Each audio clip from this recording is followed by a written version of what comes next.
Bonsoir à tous et bienvenue dans ce 20h30 que nous ouvrons par la météo.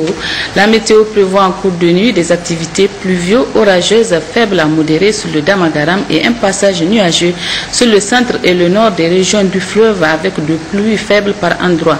Présentation Mohamedou Adamou Maïga. Les spectateurs, bonsoir et ravi de vous retrouver pour cette page météo.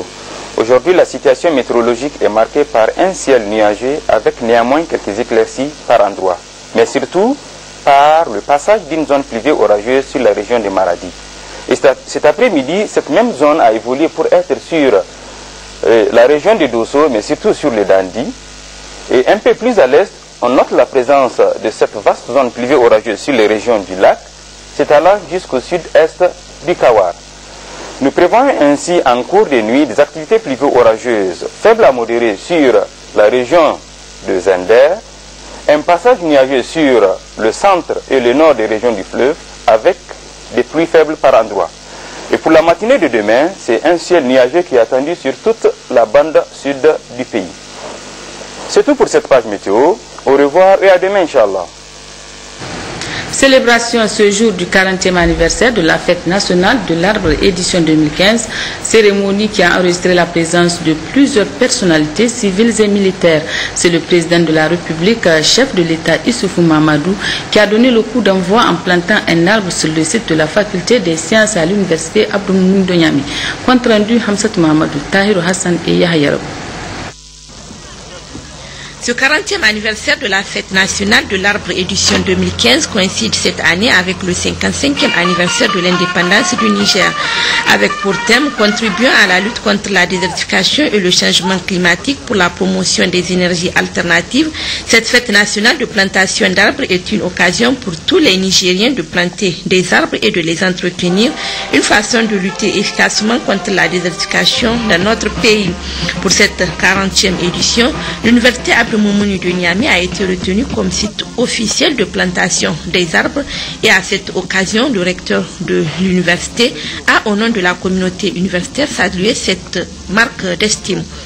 Votre présence ici témoigne, s'il en était encore besoin, non seulement de votre attachement sans faille à la cause de l'école nigérienne en général et de l'enseignement supérieur en particulier, mais aussi de votre engagement dans la lutte contre la désertification. En choisissant notre institution comme site officiel de plantation d'arbres, à l'occasion du 55e anniversaire de l'accession du Niger à l'indépendance, vous marquez d'une pierre indélébile l'histoire de l'université Abdou Moumouni. Le gouverneur de la région de Niamey a, au nom de la population, remercié les autorités pour le choix de la région de Niamey pour le coup d'envoi de cette cérémonie. Pour Hamidou Garba, le thème choisi pour cette 40e édition cadre parfaitement avec les objectifs de l'initiative 3N.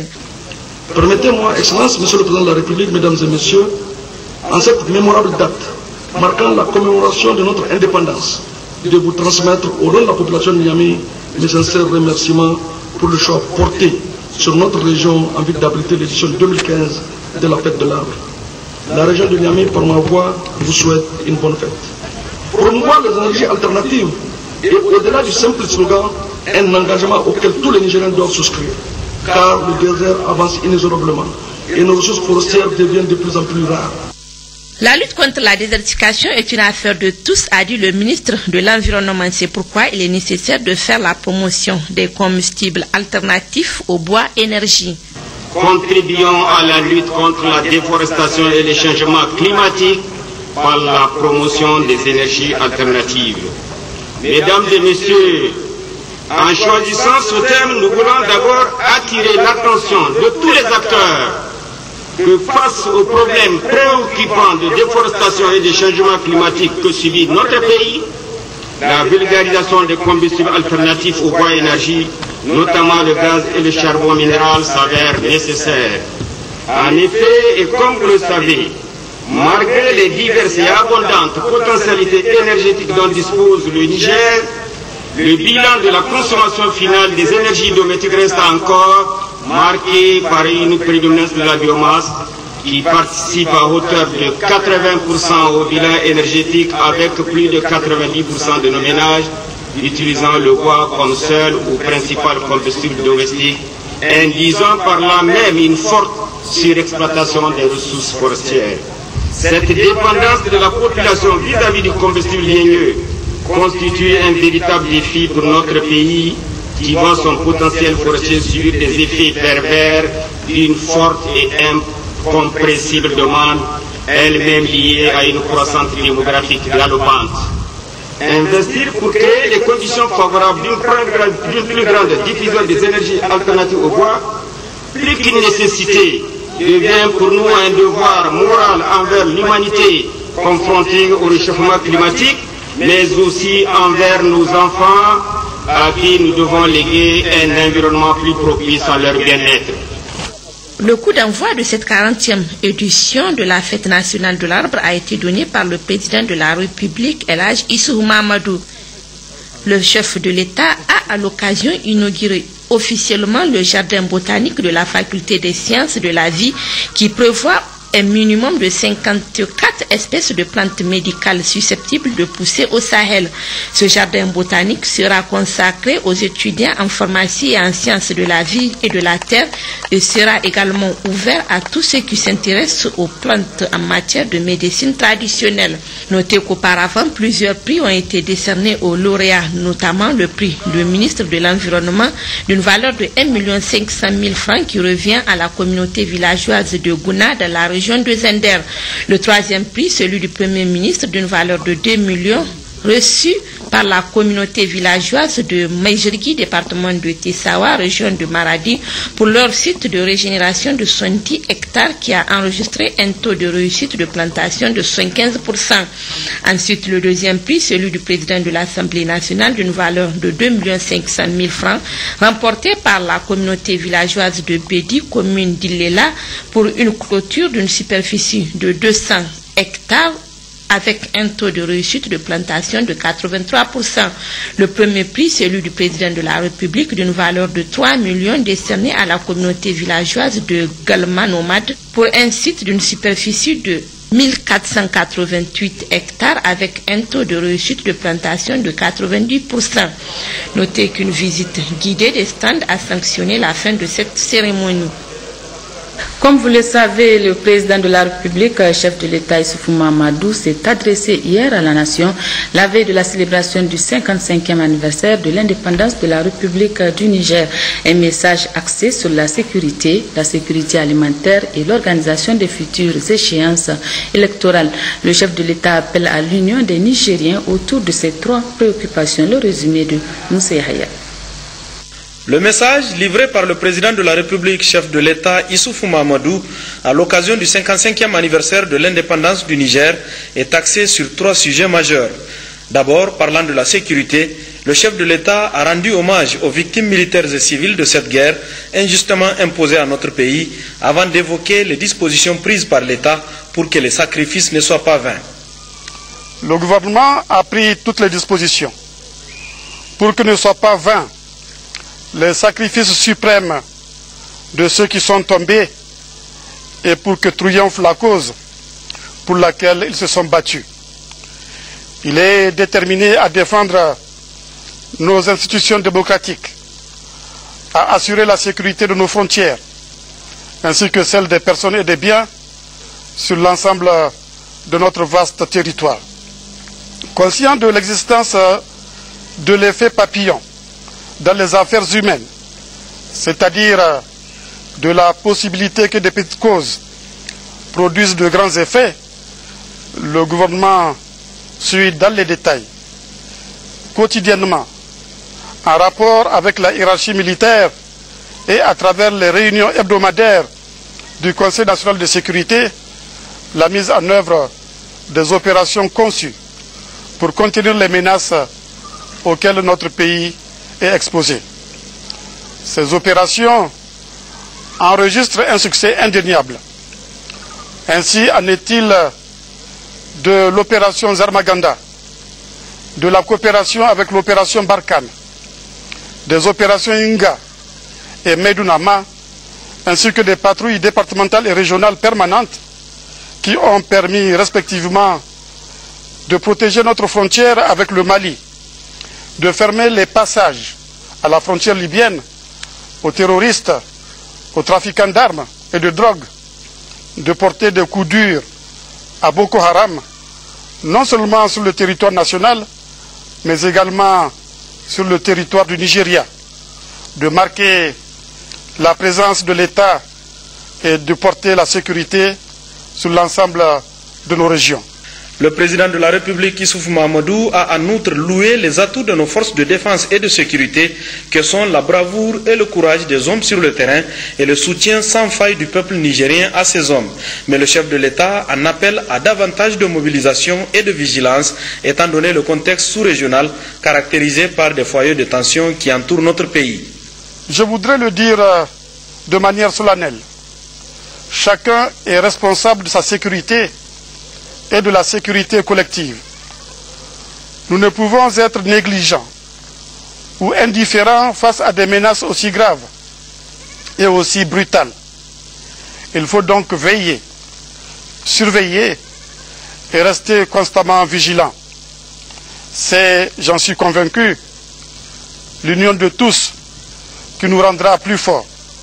C'est cette union qui nous permettra de créer les conditions de la sécurisation de nos frontières et de notre vaste territoire.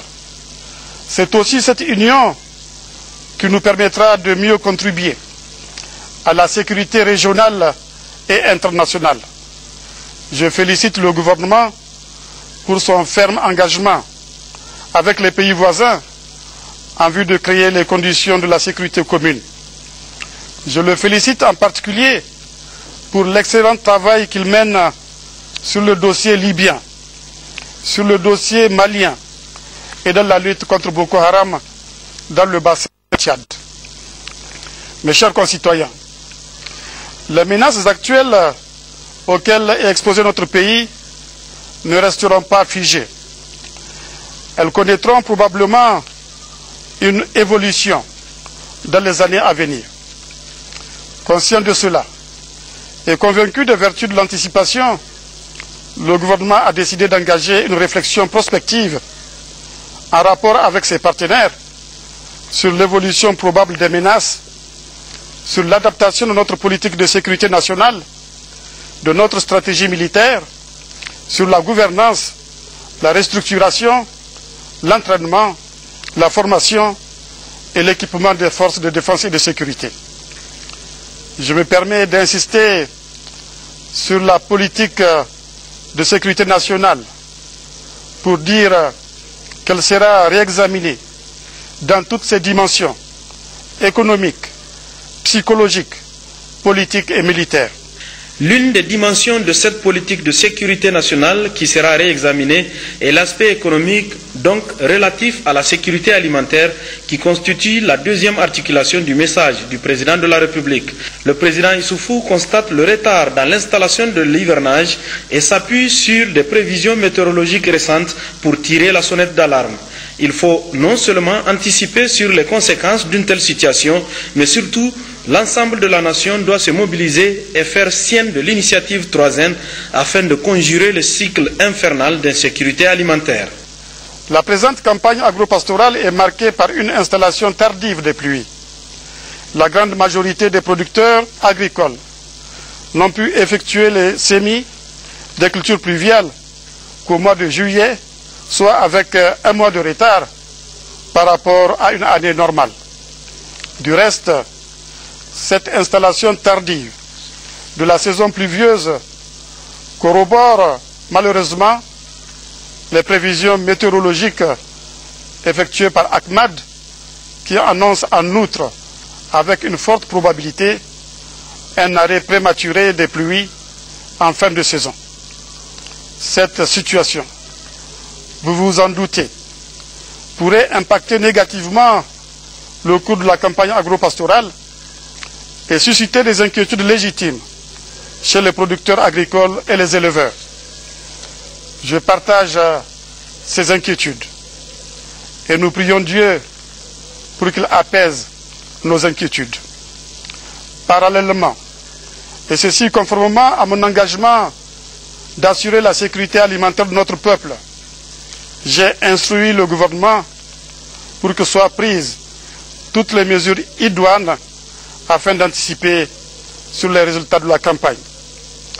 Nous savons ce que nous avons à faire. Il s'agit de poursuivre plus que jamais la mise en œuvre de l'initiative 3N en mettant l'accent dès maintenant sur les cultures pluviales de diversification et en prenant toutes les dispositions pour le démarrage à temps de la campagne des cultures irriguées. Enfin, le troisième axe du message du président de la République est relatif aux échéances électorales de 2016. À ce niveau, Issoufou Mahamadou s'engage personnellement à offrir au peuple nigérien des élections libres, mais au-delà, il appelle les institutions chargées de l'organisation de ces élections à bien jouer leur rôle. Dans quelques mois, vous retournerez aux urnes. Dans quelques mois, vous exercerez votre rôle d'arbitre. Vous élirez dans quelques mois vos représentants à l'Assemblée nationale et dans les assemblées locales, ainsi que celui ou celle qui présidera aux destinées de notre pays pendant les 5 prochaines années. Ces élections constituent une phase importante dans le processus engagé depuis 4 ans d'instauration d'institutions démocratiques et républicaines fortes et stables. Il s'agit là, on s'en souvient, d'un de mes engagements les plus forts. En effet, il s'agit de la première des 8 priorités du programme de Renaissance. Or, il n'y a pas d'institution forte et stable sans légitimité populaire. Et il n'y a pas de légitimité populaire sans élections libres et transparentes. Je tiendrai donc cet engagement. C'est dire que je mettrai un point d'honneur à contribuer à l'expression libre des suffrages du peuple nigérien et à l'organisation d'élections inclusives.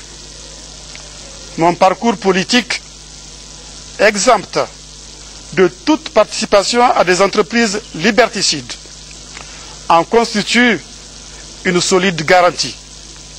C'est dire que je ne cautionnerai pas l'organisation d'élections tropicalisées, pour ne pas dire truquées. Cela n'est pas d'ailleurs dans la tradition de notre pays. C'est dire que je considérerai des élections mal organisées comme un échec personnel.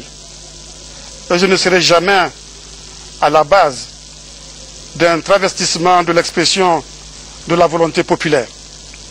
Aussi, les institutions chargées des élections, du comité du fichier électoral biométrique à la Cour constitutionnelle, en passant par la Commission électorale nationale indépendante et le Conseil national de dialogue politique, doivent-elles prendre leurs responsabilités en toute indépendance par rapport à tous les partis, quels qu'ils soient. Je voudrais donc rassurer tous les partis politiques et tous les candidats que la tradition de transparence et d'équité généralement observée de notre pays en matière électorale sera respectée. Le président de la République s'est également réjoui de l'amélioration progressive du processus électoral au Niger, dont les preuves sont, entre autres, la participation des Nigériens de la diaspora aux prochaines élections et la révision du nombre de députés proportionnellement à la taille de la population nationale. L'État créera les conditions les meilleures avec l'aide des partenaires pour que les structures concernées s'acquittent convenablement de leur mission, a-t-il conclu. C'est effectivement un message rassembleur dans le contexte d'insécurité qui caractérise la sous-région et face aux défis de sécurité alimentaire et de l'organisation des prochaines consultations électorales. C'est ce qu'on retient de l'analyse de l'ancien ministre de l'Intérieur, secrétaire exécutif du partenariat public-privé et observateur de la scène politique nigérienne, Mohamed Moussa. Effectivement, le président de la République, son Excellence Issou Mahamadou, a tenu un discours plein d'espoir. Je dirais que c'est un discours d'engagement, c'est un discours sur certains aspects qui marque sa détermination à aller de l'avant et à veiller à rassembler l'ensemble des fils du Niger. Comme vous l'avez remarqué, c'est un discours axé sur 3 points principalement. Le premier, c'est la sécurité. C'est la question la plus importante aujourd'hui dans notre environnement. Comme vous connaissez le contexte qui entoure le Niger, du côté du Nigeria, de la Libye, du Mali, ce territoire immense sur lequel il faut assurer la sécurité. Et puis vous avez remarqué avec quelle détermination et avec quel, je dirais, sentiment le président de la République a égrené toutes les attaques sévères qui ont endeuillé les Nigériens. Vous avez remarqué comment il a mis un accent énorme sur l'ensemble des attaques qui ont fait des victimes au sein de l'armée nigérienne, au sein des populations nigériennes. Et vous avez remarqué son accent engagé à conduire ce combat à son terme, c'est-à-dire faire en sorte que le Niger soit sécurisé, quel que soit ce qu'il faut faire, quels que soient les moyens qu'il faut dégager pour arriver à cet objectif. Mais le plus important pour moi dans ce discours, c'est cette image de main tendue du président de la République. C'est l'appel lancé à l'ensemble des fils du Niger de comprendre l'intérêt majeur du Niger sur ces questions importantes, notamment cette question de sécurité, cette question de la sécurité alimentaire et cette question des futures élections qui vont arriver. Ces 3 aspects-là ont dominé ce discours et c'est sur 3 aspects le président de la République s'est livré aux Nigériens. Il a livré sa pensée, le fond de sa pensée. Il a indiqué sa détermination à poursuivre la lutte contre les terroristes.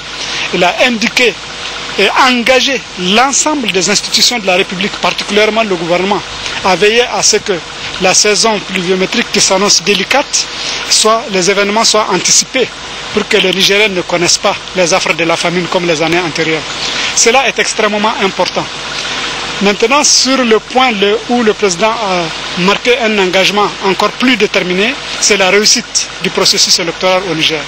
Là, c'est un engagement très fort que le président de la République a pris et il a appelé l'ensemble des Nigériens à respecter cette tradition nigérienne d'élections libres, démocratiques et inclusives et de la manière la plus opérationnelle pour les réussir comme nous les avons réussi depuis 1993 jusqu'à aujourd'hui. Le peuple nigérien a aujourd'hui une tradition d'élection. Il les réalise toujours dans la sérénité la plus importante. Il les a toujours réalisées de la manière la plus sereine possible. Et ces élections-là, le président s'est engagé, je dirais, et a engagé l'ensemble des institutions de la République, notamment les organes chargés de ces élections, le gouvernement et particulièrement la justice aussi, à veiller à ce que ces élections soient réussies exactement comme on a pu les réussir dans le passé. Le Niger est un exemple pour l'Afrique et même, je dirais, un exemple numéro 1 pour l'Afrique parce que nous sommes le pays où pour la première fois en Afrique des élections se sont tenues et on a connu les résultats pratiquement le même jour à 4 h du matin, c'était en 1993. Depuis lors, nous avons gardé cette tradition d'organiser des élections transparentes. Vous avez remarqué à quel point le président a marqué le fait qu'il faut que les partis soient représentés, tous les partis. Il faut qu'il y ait un système égalitaire et consensuel.